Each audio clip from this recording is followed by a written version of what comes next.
Welcome to our podcast, Doing It Right. This podcast reveals authentic stories from successful leaders doing it right. It's about their journey to become a leader, their choices, motivations, and lessons. In essence, how they built successful personal brands. Your host is Valerie Sokolosky, author of 8 leadership books and nationally known as an authority on executive presence and personal branding. Let's get started. Here's Valerie. Well, welcome back. And before we start, you be sure right now, if you haven't subscribed, to hit that red button. And I appreciate that, as you know. Well, I got a email this morning just before I came to the studio, and it said, "I'm on my way. Babies come at all hours." Well, I'd say, Kathryn Waldrep, you are like the title of the old show, This Is Your Life. And this is your life, isn't it? This is my life. This is true. This is my life. Kathryn, welcome to the show. Thank you. Who would know that you had to deliver a baby? And so, have you been up all night? Just kind of tell us what went on? Most of the night. I got home this morning at 3:30. Oh. And then I got 2 more calls after that. And then I got another call at 7:30 to see if I could come back in. And I said, no, I can't. I got to get dressed. And so one of my partners went in to deliver another baby. But we deliver babies at all hours. And actually the baby I delivered at 3:30 this morning was the baby of a husband, his wife's baby, their baby that I delivered 27 years ago. So I delivered him 27 years ago. My That tells you how long I've been doing this, Valerie. A long time. So you can tell I love my job. I love what I get to do. And I have a lot of longevity with these families. So that has to just feel so, it feels great. I overwhelming. truly, I love delivering babies. It's been a great career. It still is a great career. It's been a great life. So a lot of my patients, I saw a patient, I guess last week, and I was leaving the room after I saw her just for a postpartum visit. And I said to her, I was looking at her chart. We're going to electronic medical records now, but I still had her chart, and it was very thick. And I said, "Oh my goodness," I said, "do you realize I've been seeing you since you were in the 7th grade?" No. And she said, "Dr. Waldrop, I can do better than that. You delivered me." And I was like, oh, I forgot that point. Go back to the record. Yeah, Where was that? Well, that wasn't in the record. I'd forgotten that I also delivered her. So you can see that, I have a lot of longevity with a lot of my patients. And that's what makes it so fun. And I can't wait to tell the audience all of that beginning because, first of all, I read in your resume you've delivered 6,000, more than that. Probably now, more babies. Than that, babies. My yes. goodness. Yeah. All right, well, let me just set this up and tell your wonderfulness, and then I want to hear your journey because this story is phenomenal. A lot of firsts as a physician and mom of raising 4 kids. So let's just get started. I do want you to know these things. First of all, you are being honored soon for one of your many accomplishments that you've been honored for. But the one that's coming up is the being a recipient for the SMU Distinguished Alumni Award. And you've also, I just have to read these because I couldn't remember all of them. Listen to this. First female chief of staff at Medical City Dallas Hospital. First female chief of staff. First female, stop me if I miss anything, chief resident at Parkland Hospital in Dallas. President of Ambulatory Surgery Center. Tell us about how you and Kim Vernon started the practice many years ago. Dr. Vernon and I met each other in residency. At that time, there were very, very few female OB-Gyns and very few female OB-Gyn residents. And she was a resident at St. Paul. I was a resident at Parkland Hospital. And when we were finishing our residency, and you've gone through medical school, you've gone through residency, you've worked all this time, you're getting out, and so you're looking for a job. And here we are, we're all excited, and come to find out, nobody wants to hire us. So we're like, oh, well, that's I interesting. can't imagine. Yeah. So we'd both done well in our residency, and so since we weren't getting job offers, we thought, well, okay, we'll just start a practice. And not that we really knew anything about starting a practice, but both of our husbands are attorneys. So they said, fine, we'll just help you start a practice. And so we got office space, pretty much thanks to Kim's mother's connections. Kim's mother was Kim Dawson, and she had the modeling agency, so she had some connections, and we got all of 1,300 square feet at Medical City. Oh, that's small. That's very small.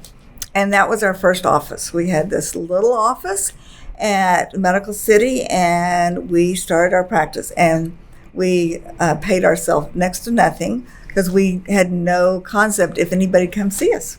And they came to see you? And they did come see us. Thank the Lord, they did come see us. And we actually got very busy very quickly. And we had one employee. Actually, no, we had two. We had a front office person, and then we had a nurse that we shared between the two of us. And that's the way we started our practice. And since then, we have obviously grown. And so now there are 5 physicians in our practice. And we, I think we have 25 employees. And wow, it's a big practice. It's a big practice. But anyway, we have a nurse practitioner, and we work. You work hard. You work hard. So we've been there at Medical City. We've been there all this time. So it's 37 years that we've been there. That's a long time. Mm-hmm. It's been a great place to practice medicine.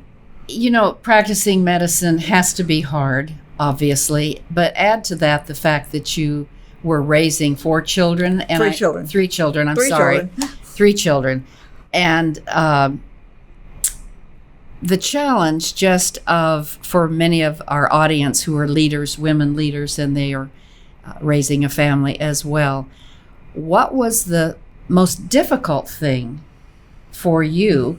And before you answer that, you told me that both you and your partner had just had your first babies when you started the practice. So how did you do that? Well, I actually had my first child when I graduated from, right as I was graduating from medical school. And that was interesting because I was applying for residency that year and for internship, and nobody would take me. And even though I was at the top of the class, nobody would accept me into an internship program. Because I was going to have a new baby.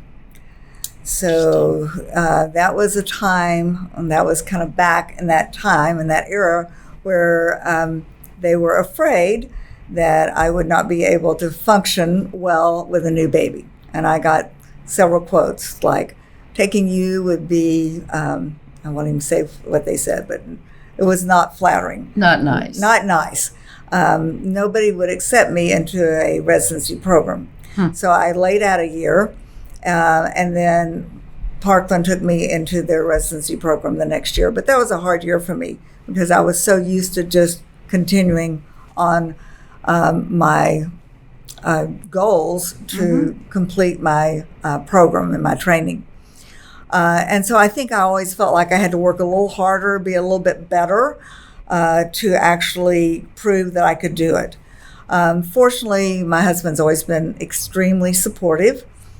And during those 4 years of internship and residency, he brought my child, who then, was a year old, and through her those 4 years, and dinner every night that I was on call. Oh. And that gained him lots of brownie points. I bet. So no matter what happened in the subsequent years, I would always remember, how faithful he was. And I didn't always even see him. Some nights I'd be operating or not able to see him. But he would always come down and bring dinner and bring her so that, I just knew that he, was trying to let me see her. And he had his career too. And so, we just made it work. And sometimes I would get her up at 4 a.m. I mean, she didn't know what time it was. So I could see her, bathe her, dress her, feed her. And then, she would take a nap later in the day. We always made sure that we had excellent childcare, and we paid a premium for that just to try and make it work. And then in our 4th year of residency, both Dr. Vernon and I had another child. And that was kind of unheard of at that time, that we were residents and having babies. But we both had newborns when we started this practice. And it was challenging, and there is no way around it. It was frequently challenging, but we tried to structure the practice so that we could take care of our babies and have a practice. And we've always tried to do that. So fast forward, they are now in grade school or junior high, and you shared with me the funniest story about the most humbling kinds of times. Oh my gosh. Tell us about there were that. many humbling times, that's for sure. And I think you always feel some guilt. Never leaves. It never guilt. leaves. As a mother, you always feel some guilt. That right there is important, I think, for moms to know, because how often do both of us hear, I've got to get over this guilt. I've got to get, I've got to get this behind me. Right. And it can. You always wonder, am I doing it right? Am I doing it right? Am I doing it right? Right. Because, it's difficult. It's difficult because I was always happy at work. I was always really happy at home. But you always feel like, am I giving enough either place? Because you're always a little torn between. And I knew I was called to be a physician. I loved what I was doing, but I also loved being a mother.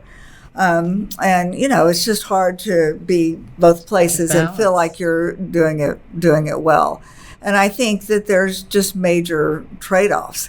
So the story I told Valerie earlier was one day we had a patient who had an extremely difficult delivery, and she actually ruptured her uterus.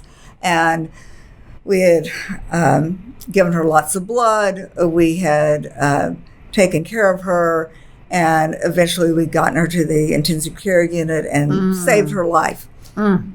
And I got home late that night. It was about 8 o'clock, and knew everything was okay with the patient.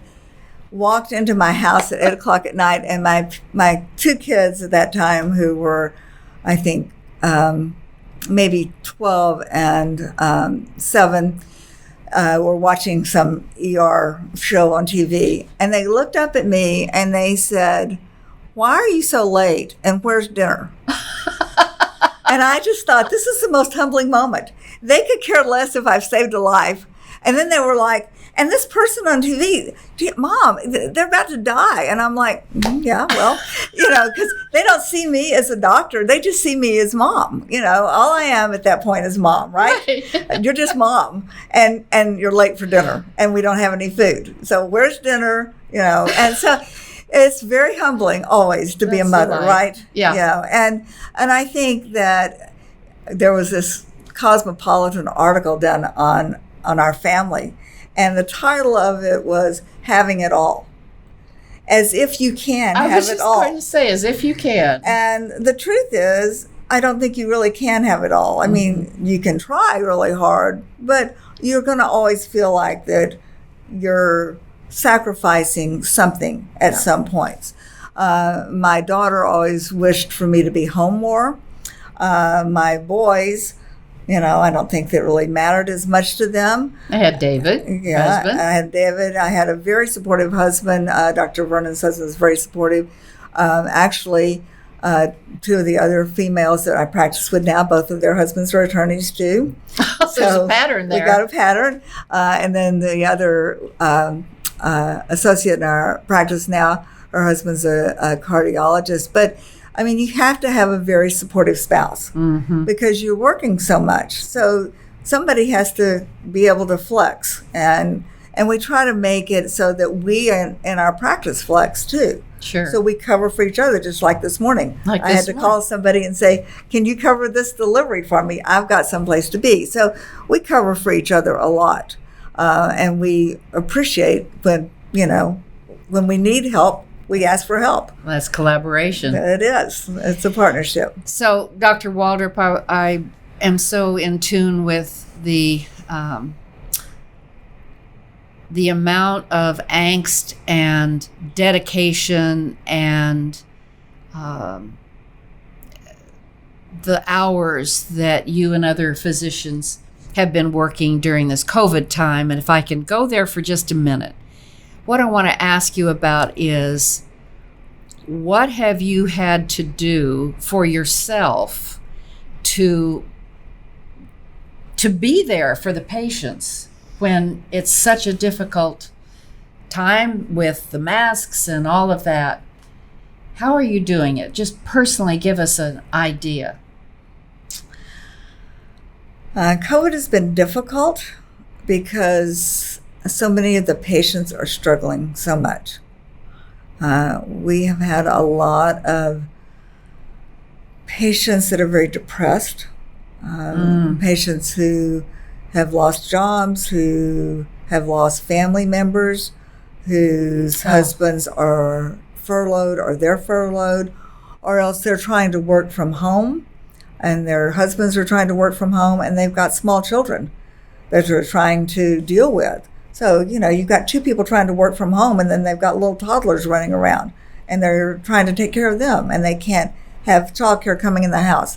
I mean, just difficult situations are, they've got family members that have been in the hospital but they can't go see them, or that have died and they can't go see them and they feel the guilt from that. And there's all sorts of, difficult situations. So I pray a lot, Valerie. I pray a lot. And I pray with my patients. I pray because I can't do it any other way. I pray before I ever get out of bed in the morning, and I pray for my patients and with my patients because I don't have any other answers. I don't have good answers. We can give patients medication. We can give them love and support. But the best thing we can give them is, faith and prayer and hope for the future. And that's the best thing I can give them. Because I don't have a lot of good answers. Times are hard. Times are really hard for a lot of our patients. And for me personally, I just know that when I wear a mask all day, by the end of the day, I'm more fatigued. Oh, I think it's hard to wear a mask all day. It's just like you're breathing your own air all day, and it gets old. So, but that's kind of trivial in the big scope of what a lot of patients are dealing with. So we try and be there for them as much as we possibly can. And we've been there every day. We've not missed a day or a beat because we really can't. No. Well, and to be able to have a doctor, personally speaking, who can almost be a counselor at the same time, because we have to talk to someone. Yeah, I think we do as much counseling as we do. I bet. Gynecology. And then, our obstetrical patients are afraid. What's it going to look like when I come into the hospital? Is my husband going to get to be there with me? Am I going to get COVID?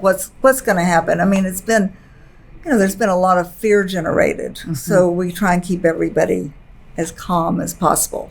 So would you say to people that, yes, we still should be wearing masks? Yes, we should still be wearing masks, okay. Please. I get that question asked a lot. Please wear your mask and wash your hands and wear your mask and socially distance. Yes, please do. For sure. What makes you laugh? My husband. What makes me laugh is my husband. Yes. My husband and, my children are a great source of joy. Oh, my gosh. And then I just laugh in the office all day. They can say they can hear me. They know when I'm there because I'm always laughing. That's a stress reliever. Fun. Yeah, I just have fun. I have fun at work, and then I have fun. My husband's hysterical. He makes me laugh all the time. He's a great source of joy. Well, he told some funny stories when I was meeting with you prior to the show. Is there a funny thing that has happened in your career as a doctor that you're willing to share? Oh my gosh. There are so many funny things that happen, Tell us something. So many of my own just bloopers. I blooper well. Do you? Yeah, That's good. I blooper with the best of them. Yes, I can frequently say things and I'm like, oh my gosh, why did I say that? Or why did I do that? I think, one of probably the funnier things, I can think of several, but one time I was delivering a baby and I had asked the patient to push, and she'd been pushing forever, and over 2 hours. Mm. And I finally said, well, I think, we're just going to have to pull this baby out because the heartbeat was going down. And so I turned around to get some forceps. And as I turned back around, she had decided to give one more expulsive push.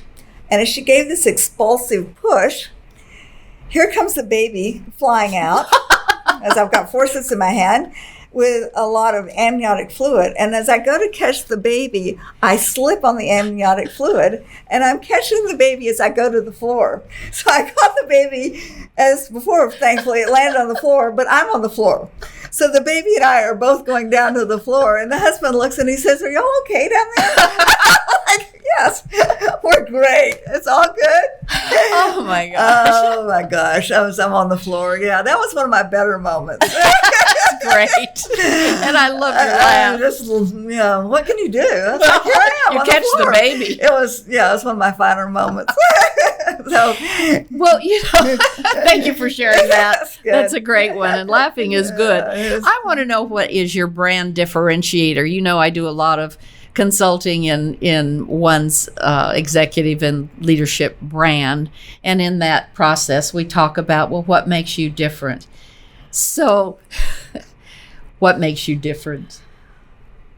I would say what makes me and probably really our practice different, but we're very personal. We go in and try and deliver all of our own patients. It is not an 8-to-5 job for us. Mm-mm.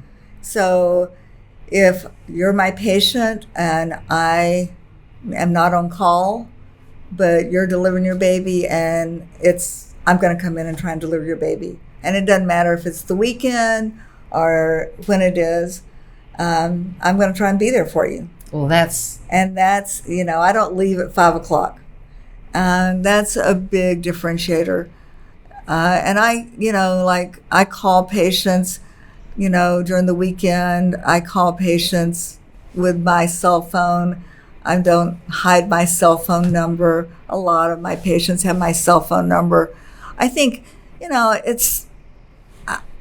I know my patients. I love my patients, and my patients, a lot of them, I had one yesterday come in and say she started crying on the way to the office because her husband's dying, and she was thinking about me, and she was thinking how I'm her friend. Oh. And and I don't see her really outside of the office, but she feels that connection with me like I'm her personal friend. And that means the world to me. Absolutely. I'm more than just her doctor. I'm her friend. Mm-hmm. And, that's what I want to be. I don't want to just be somebody that they come in and just see, and it's like an assembly line. I am not an assembly line. I want that human connection with people, mm-hmm. because if it's more to me than just being an assembly line person. It's not that. This is, I feel very responsible for taking care of people and their lives and their families. And that's what I love about what I get to do. And so I feel like it's my calling. I get to pour into people's mm-hmm. lives. And, that's the joy I get back, is serving those people. Well, Kathryn, that obviously is from my personal experience and those of many of my friends and colleagues. That's unusual today. That's just unusual when we have the phone to be able to be turned off, and we have pick up the phone and call, and you get a voicemail, and if you want to make an appointment, blah, blah, blah, blah, blah. So That is incredible, and you said it all. It's your calling, and it certainly is playing out to be so. The other thing on a interesting note is when we talked about that you're a perfectionist and something about my patients have perfect scars. Yes. All right. What's that about? Oh, I like fixing things.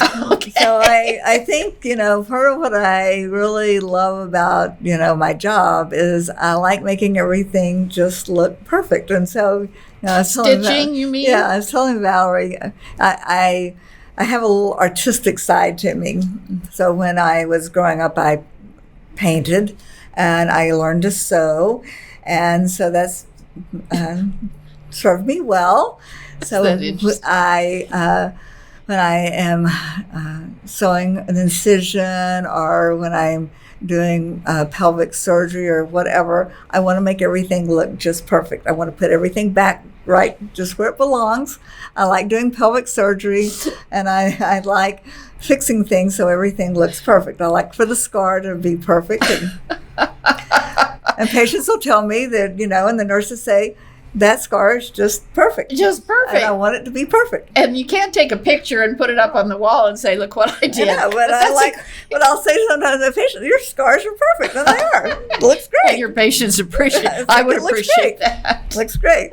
Even if I do say so myself. Oh, my gosh. They'll kid me like, you like your scars? I'm like, yes, I do. They look great. Looks great. Oh, these little things I don't get to ask doctors. That's why I wanted to have her on the show, because I know her well, and I know that all of these things are such a differentiator for her.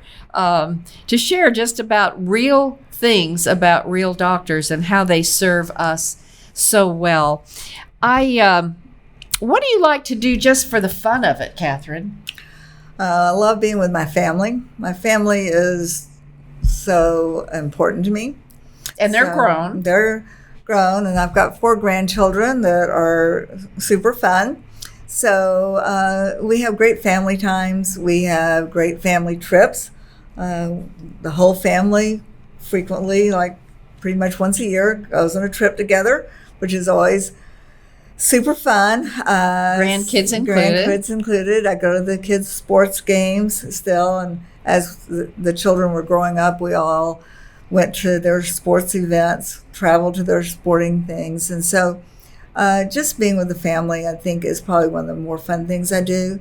And then other than that, we're very involved with our church. I have a Bible study that I do. And then we're on several different committees with Young Life, Counsel for Life. So we're involved. We have a lot of different irons in the fire. All the community activities that you've been involved in. Well, I know you love to cook. So David said you are a gourmet cook. If you could invite 3 people to dinner at your home, who would they be and what would you cook? Oh, my goodness, Valerie. Let's see. Include me. Would you include me? I'd love to include you. I like to have fun people. Okay. Okay. If I'm going to invite somebody to dinner, I want them to be fun. And I want them to enjoy food. They got to be people. So you really do like to cook? Oh, yeah. Okay. I'd probably invite Anna Garten. Ah. She's got to be fun. Did you see her on tour? I did. I went to see Anna Garten on tour. I love Anna Garten. I love her cookbooks. Mm-hmm. So I would probably invite Anna Garten because, she just seems fun. Mm-hmm. Don't you think? I think so. Okay, so you can come and we'll have Anna. Okay, one more. And then I have a really good friend who lives in Austin. She used to be the CEO at Medical City, and we got to be good friends then. And her name's Pam. And so I'd invite Pam because Pam loves to cook too.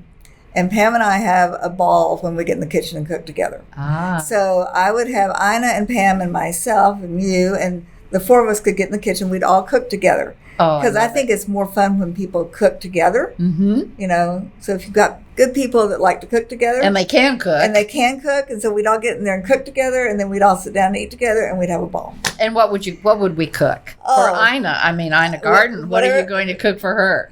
Whatever Ina wanted to cook. Uh-huh. Yeah, we just make up a menu and just all get in there and cook. Oh, I think that sounds fun. Would you call Ina? Let's call. Maybe I can get Ina on the Fox News. Yesterday I was that talking be great? to one of my patients, and she liked to cook too, and so we were sharing Ina recipes. I'm like, oh, you got to make this salmon recipe that Ina, and I pulled up on my phone and gave it to her. Make this salmon recipe that Ina makes. This is a good commercial for Ina. We need to send it to her, don't you think? There you go. Is there one thing that you would, at this stage of your life, that you would want to change or improve? Oh, no. I don't look back. That's good. I really don't look back. That's good. I'm just always looking forward, like, okay, what can I do next? What's the next opportunity? Mm-hmm. As my husband says, I have a very short memory. So in a good way. In a good way. I mean, I don't ever, he says that's why our marriage has lasted so long, because I don't look back at the things that have happened in the past. Yeah. I just look forward to, what's the next thing that I can do? What's the next thing I can learn? I was telling you earlier, when the robot came around, I learned how to use the robot. I like to stay up to date on what's new in surgery, what the new technology is. What is it?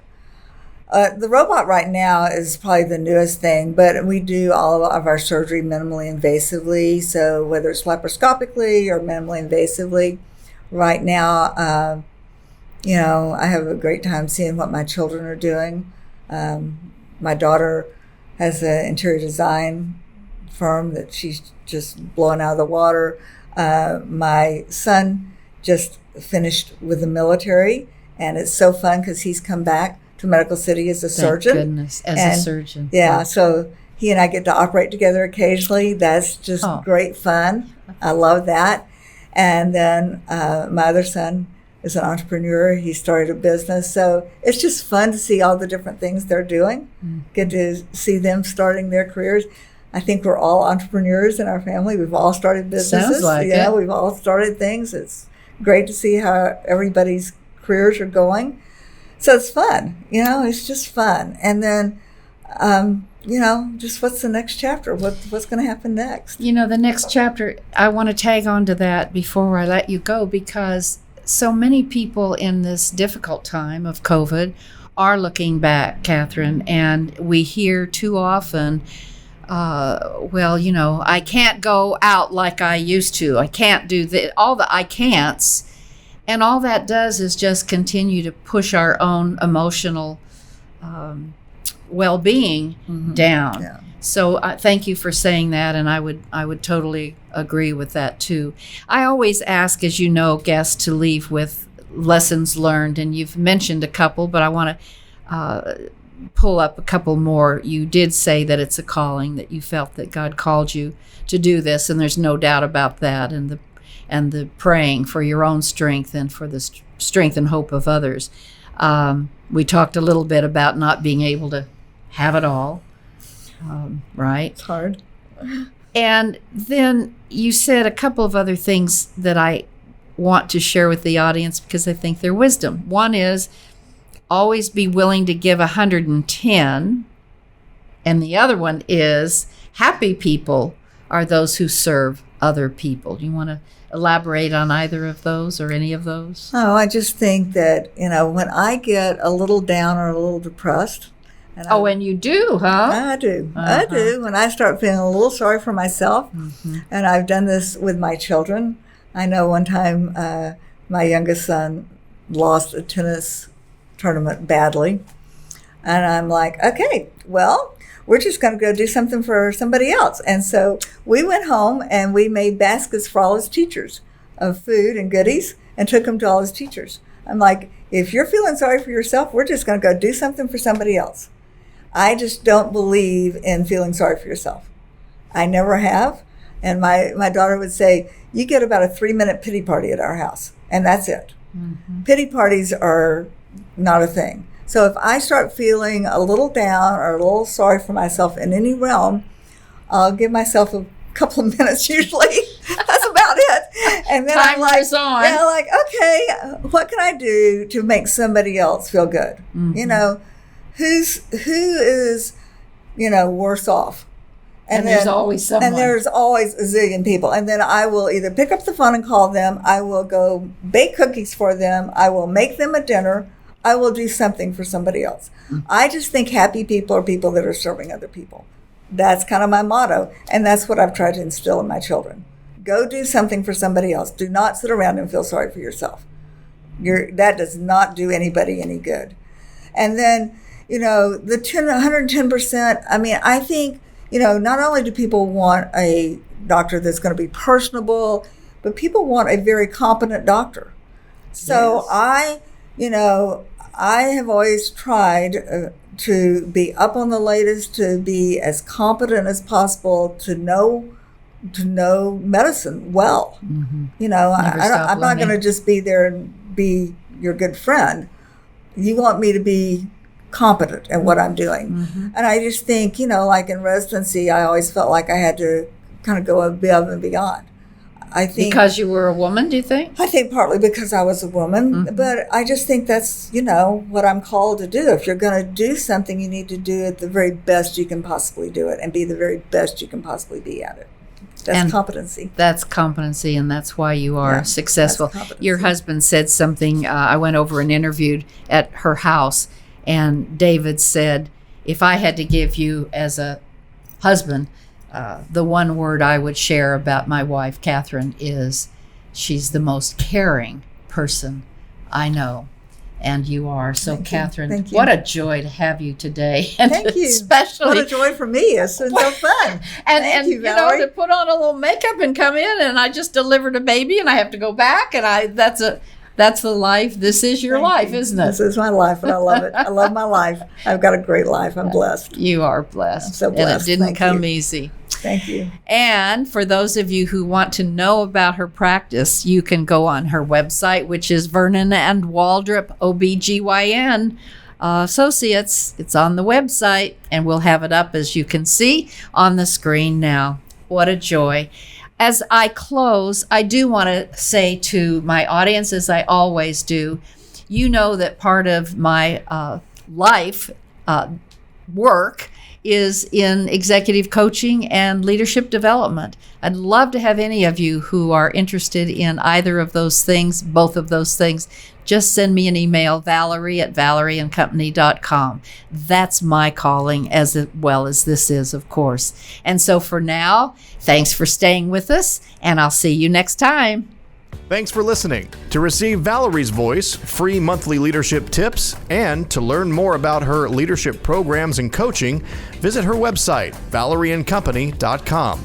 Next week, we'll be here again to inspire, engage, and equip you with teachable points of view from successful leaders who have been doing it right. Until then, lead authentically.